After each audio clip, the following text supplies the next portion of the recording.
مجالس ذکر منعقد کرنے والے روز محشر اہل کرم و سخا ہوں گے۔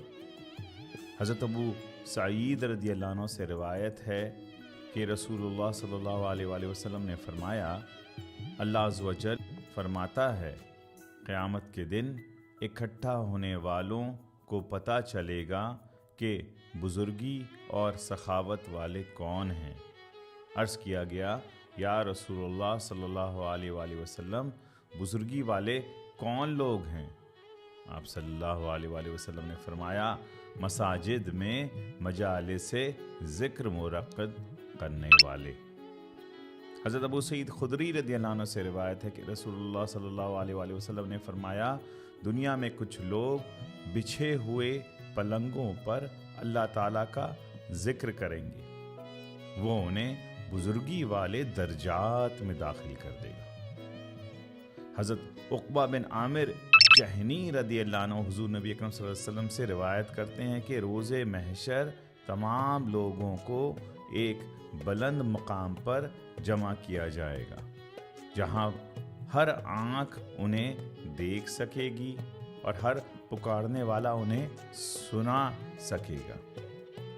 روز محشر ایک منادی ندا دے گا، ان قریب جان لیں گے کہ آج صاحبان سخا و اکرام کون ہیں۔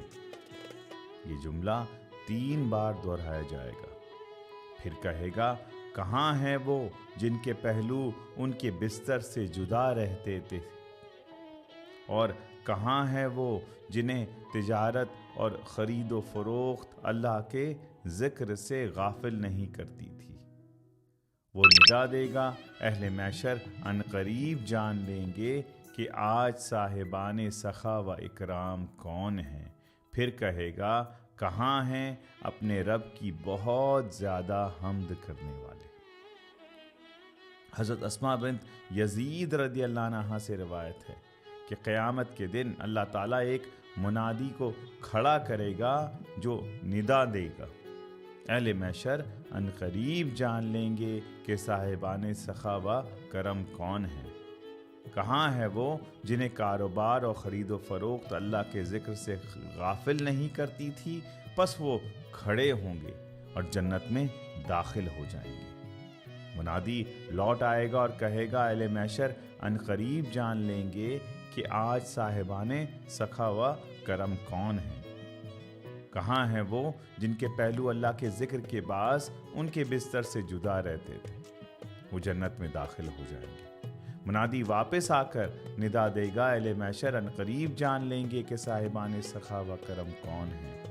پھر وہ کہے گا، کہاں ہیں ہر حال میں اللہ کا زیادہ سے زیادہ حمد کے ساتھ ذکر کرنے والے، اور وہ پہلی دونوں قسموں سے زیادہ ہوں گے اور جنت میں داخل ہو جائیں گے۔ اس حدیث کو ابن حبان نے اپنی صحیح میں، احمد بن حنبل نے مسند میں، احمد بن حنبل نے دوسری جگہ بھی المسند میں لایا ہے، ابو یعلا نے المسند میں، بہقی نے شعب الایمان میں، دارمی نے الفردوس بماثور الخطاب میں، منذری نے ترغیب و ترہیب میں، حاشمی نے مجموع الزوائد میں، حاشمی نے موارد الزمان میں، اور حضور سیدی شیخ الاسلام الدکتور پروفیسر ڈاکٹر محمد طاہر القادری مدد اللہ علیہ نے ان ساری حدیثوں کو الکنز الثمین فی فضیلت ذکر و ذاکرین میں جمع کر دیا۔ اب آئیے حدیث سے حاصل ہونے والے چند نکات کی طرف چلتے ہیں۔ پہلی بات کہ رسول پاک صلی اللہ علیہ وسلم نے ارشاد فرمایا کہ قیامت کے دن جمع ہونا حق ہے، حشر بپا ہونا حق ہے۔ ساری چیز جو اکاؤنٹنگ ہوگی ہماری اس دنیا کی، ہر عمل کی پوچھ گوچھ ہونا حق ہے۔ انکار اس کا بہت بڑی بھول اور غفلت ہے۔ جس طرح سے اللہ رب العزت نے ہمیں اس دنیا میں بھیجا ہے، ویسا ہی مرنے کے بعد ہمیں اٹھائے گا آخرت میں۔ اب مرنے کے بعد کی زندگی کے 3 سٹیجز ہیں اور اسے عقیدہ آخرت کہتے ہیں۔ نمبر 1 سیلف کانشیسنس، مطلب یہ کہ جیسے قبر میں وہ اٹھایا جائے گا پوچھ گچھ کے لیے، اس کی سیلف کانشیسنس ہوگی، اسے پوری اپنی زندگی جو اس نے بتائی ہے وہ اویئر ہوگا، جان رہا ہوگا کہ میں ابھی بتا کر آیا ہوں، کوئی غفلت نہیں ہوگی تاریخ۔ نمبر 2، حساب و کتاب کے لیے اسے لے جایا جائے گا حشر میں۔ پھر نمبر 3، اس کے نتیجے میں جزا و سزا اسے ضرور دیا جائے گا۔ پھر اب یہ جنت والوں کے ان حدیثوں میں ڈیفرنٹ سٹیجز، طبقے بیان ہو رہے ہیں کہ جنت کے لوگوں کے سٹیجز کیا ہوں۔ تو سب سے پہلے تو مجرم اور گنہگار کو الگ کر دیا جائے گا، پھر جنتیوں کو حساب سے پہلے بیٹھا دیا جائے گا اور وہاں اناؤنسمنٹ ہو رہی ہوگی اور انہیں بغیر حساب کے جنت میں داخلہ دیا جا رہا ہوگا۔ عقبہ بن عامر رضی اللہ عنہ کی روایت میں کہ 3 ڈیفرنٹ کیٹیگریز آف جنتی ہوں گے اور بڑے مقام پر جمع کیا جائے گا اور اناؤنسمنٹ دیا جائے گا، سب لوگ انہیں دیکھ رہے ہوں گے اوپر کی طرف، کہ جیسے کہ آپ سٹیڈیمز میں دیکھتے ہیں اور آواز آ رہی ہوگی، منادی 3 بار ندا دے گا تاکہ سب الرٹ ہو جائیں گے۔ اور پھر کیا ندا ہوگی؟ وہ کہیں گے ان قریب جان لیں گے آج صاحبان سخا و اکرام کون ہیں، پہلا طبقہ فرسٹ کلاس والا کون ہوگا؟ منادی کہے گا جن کے پہلو اللہ رب العزت کی یاد کے لیے بستر سے الگ رہتے تھے۔ اس کا مطلب تہجد بھی ہے اور اللہ کی راہ میں تگ و دو بھی ہے، ہمیشہ اللہ کی راہ میں ملے رہنا، لپٹے رہنا، تگ و دو کرنا، محنت کرنا۔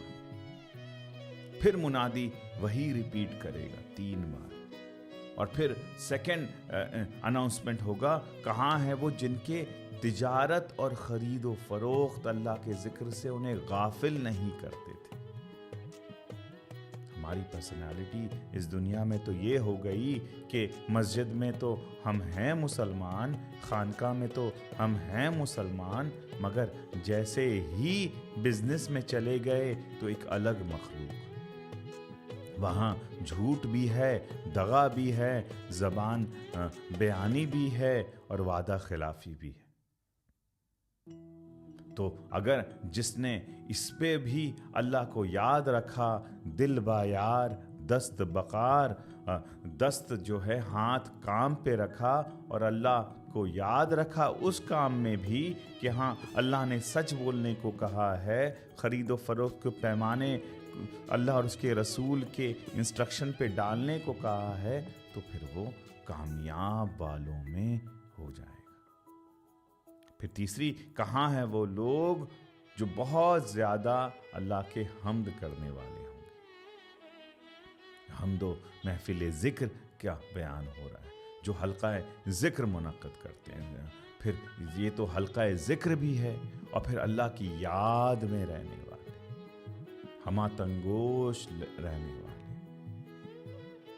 لوگوں کو اویئرنس دی جا رہی ہے توجہ کے لیے کہ یہ دل و دماغ سے الرٹ ہو جائیں، ہوشیار رہیں، دنیا کے ڈیلنگز کے وقت بھی یہ سارے جنتی کے کیٹیگریز جو تھے، یہ کلاسز جو تھے، یہ لوگ اللہ کے حاضر رہتے تھے۔ سو یہ ویجیلنٹ رکھنے والے لوگ تھے۔